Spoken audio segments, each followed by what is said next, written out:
Pelėsis vonios kambaryje ir kaip jo išvengti panaudojant inovatyvią technologiją. Vonios kambarys yra drėgniausia namų patalpa, kurioje yra puikiausios sąlygos pelėsiui kauptis. Pelėsis atsiranda ir kaupiasi tarp plytelių siūlių vonios kraštuose, pakraščiuose ant grindų, ten, kur yra nuolatinis sąlytis su vandeniu. Vonios kambarys atrodo neestetiškai, o pelėsis yra pavojingas žmogaus sveikatai, gali sukelti įvairias ligas. Dar viena problema susijusi su blogu sandarinimu vonios kambaryje yra vandens pratekėjimas po vonia. Kaip išvengti pelėsio, vandens pratekėjimo po vonia ir kitų problemų. Kaip pasirinkti tinkamiausią produktą. Apie produktą, kurio pagalba galima išvengti pelėsio ne 10 metų, daugiau papasakos Penosil produkto specialistas Aurimas Bagdanavičius.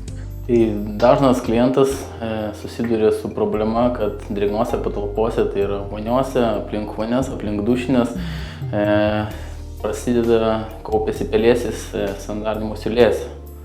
Aplink vonias siūlės tampa pajuodusios, neestetiškos, galų gale kenkia pelėsis ir sveikatai ir su laiku jisai įsigeria į silikoną ir būna sunku pašalinti. Jau kai pelėsis būna pažeidęs patį silikono siūlę, tai pačio pelėsio praktiškai nenuvalysi. Realiai reikia pašalinti senąją sandarinimo siūlę, senąjį silikoną su peiliukais, su valymo priemonėm ir užsandarinti su nauju efektyvesniu silikonu. Bet koks žmogus, paprastas, tiek vyras, tiek moteris gali laisvai pasidaryti tą sandarinimo darbą patys. Anksčiau hermetinės siūles formuodavome muiluoto piršto pagalba. Tai užtrukdavo ilgai, nebūdavo korekcijos galimybės, rankos išsitepdavo, o pati siūlė vis tiek atrodydavo neestetiškai.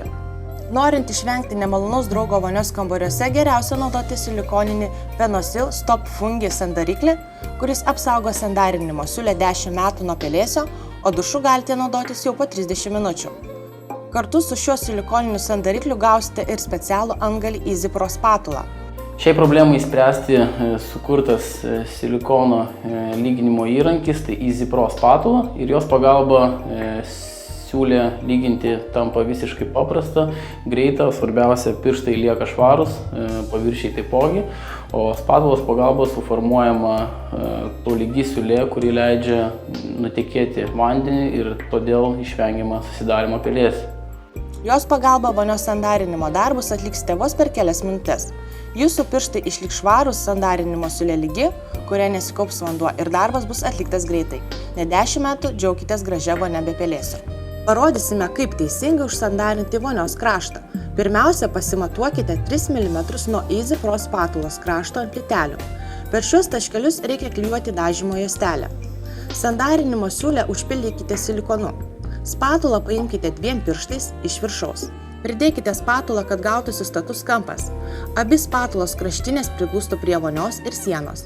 Netitraukdami kraštinių tolygiai stumkite spatulą. Jeigu gerai prispaudite, turi gautis graži siūlė. Nuplėškite dažymo juosteles. Nebevarkite su pelėsiu ir džiaukitės gražia vonia.